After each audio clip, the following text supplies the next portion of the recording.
Well, they say a week is a long time in politics, but for UK Prime Minister Keir Starmer, the last 48 hours must have felt like a lifetime. Westminster is awash with rumours tonight of a possible challenge to Sir Keir Starmer's leadership.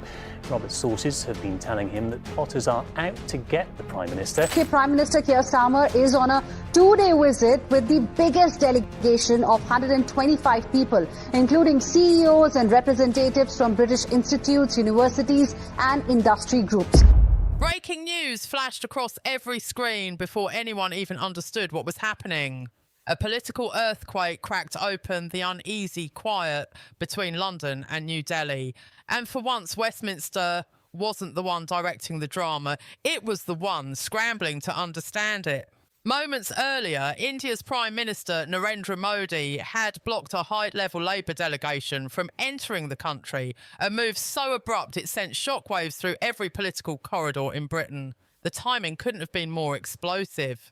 The order came hours after Starmer publicly accused India of drifting toward authoritarianism. What he meant to deliver as a principled speech had been heard as something else entirely. Within minutes, India's foreign ministry fired back. Visas revoked, meetings cancelled, invitations withdrawn without apology. Diplomatic channels, usually buzzing around the clock, suddenly fell silent as if someone had cut the line. Inside Downing Street, phones rang in a frenzy. Aides rushed in, papers in hand, panic written across their faces. The Foreign Office slammed its doors shut and switched to emergency protocols. Outside Parliament, journalists described scenes of raw confusion. No one had expected retaliation like this. Not so fast, not so public, not so devastating. Starmer, blindsided and visibly shaken, demanded answers from his team. He was overheard, snapping, "How dare he shut us out?" But by then, Modi's camp had already delivered the line that would reverberate around the globe. India will not be lectured by those who still carry the shadow of empire. One sentence and decades of polite diplomacy evaporated. For years, Britain's relationship with India had been a delicate balancing act, smiles over old wounds, trade deals over quiet resentment. But this time, that fragile facade didn't just crack, it shattered. What began as a debate about democratic principles turned into the worst UK-India diplomatic standoff in memory. Starmer's speech, delivered just 2 days earlier, accused India of silencing dissent and weakening democratic institutions. In Westminster, it was framed as courage, but in India, it landed like a throwback to colonial arrogance, Britain once again claiming the moral high ground over a nation it had ruled for centuries. Indian media erupted almost instantly. News anchors called it British superiority masquerading as concern. Social platforms across Asia exploded with indignation. By dawn, Modi's cabinet had met in an emergency session. Their decision was swift and deliberately unmistakable. The Labour delegation's visit was cancelled immediately. In London, disbelief turned into outrage. Foreign Secretary David Lammy called India's move unprecedented. Rachel Reeves described it as a diplomatic insult of the highest order. But behind those fiery statements, intelligence briefings painted a darker picture. This wasn't merely punishment, it was a message. India would no longer accept Britain's moral posturing. Television screens around the world displayed split images. Starmer, stiff and defensive on one side, and Modi, calm and resolute on the other. Commentators compared it to a geopolitical chess match, except Britain had walked onto the board without noticing. Half the pieces had moved. Business leaders panicked. The pound dipped. Investors with billions tied to India demanded immediate damage control. But there was no damage control because for the first time in modern memory, the damage was deliberate. Inside Labour's inner circle, whispers became mutters. Senior party members privately blamed Starmer for provoking a storm he couldn't weather. One insider murmured to a journalist, he wanted to look strong abroad. Now he looks powerless everywhere.